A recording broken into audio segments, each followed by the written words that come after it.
നമസ്കാരം. ഇന്ന് ജൂലൈ 5 ബഷീർ ദിനം. ബഷീറിന്റെ കൃതിയിൽ ഒന്നായ എൻ്റെ ഉപ്പപ്പാക്ക് ഒരാനുണ്ടായിരുന്നു എന്ന കൃതിയിലെ ഒരു ചെറിയ ഭാഗം.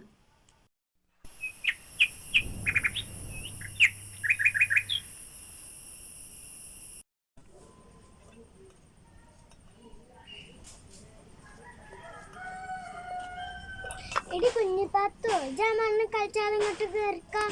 പക്കത്തെ കുട്ടികൾക്കൊന്നും കളിച്ചാൻ പോണ്ട. ഇത് ആനമക്കാരന് കുഞ്ഞാറ് മോന്റെ മോളാണ്.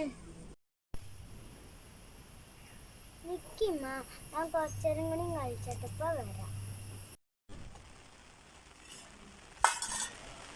എന്റെ ഉപ്പപ്പാക്ക് ഒരു ആന ഉണ്ടായിരുന്നു, വലിയൊരു കൊമ്പനാന. നിങ്ങളൊരു പൊന്നാരാന.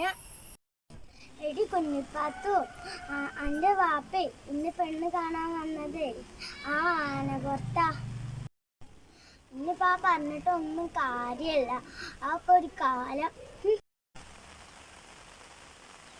ഇവളാണ് കുഞ്ഞിപ്പാത്തു. ഇവളെ കെട്ടിച്ചിട്ട് വാങ്ങിച്ച ഹജ്ജിന് പോകാൻ. ഓളെ കല്യാണത്തിന് ഓളെ വാപ്പാന്റെ കുടുംബക്കാര് വന്നിട്ടില്ലെങ്കിലും ഞാൻ ഓളെ കെട്ടിച്ചു.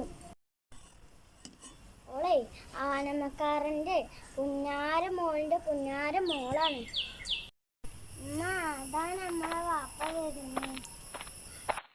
ഇമ്മ, ആ വാപ്പാക്ക് പത്തിട്ട് ഇട്ട് കൊടുത്താണ് വാപ്പ പഴിച്ചു വരല്ലേ.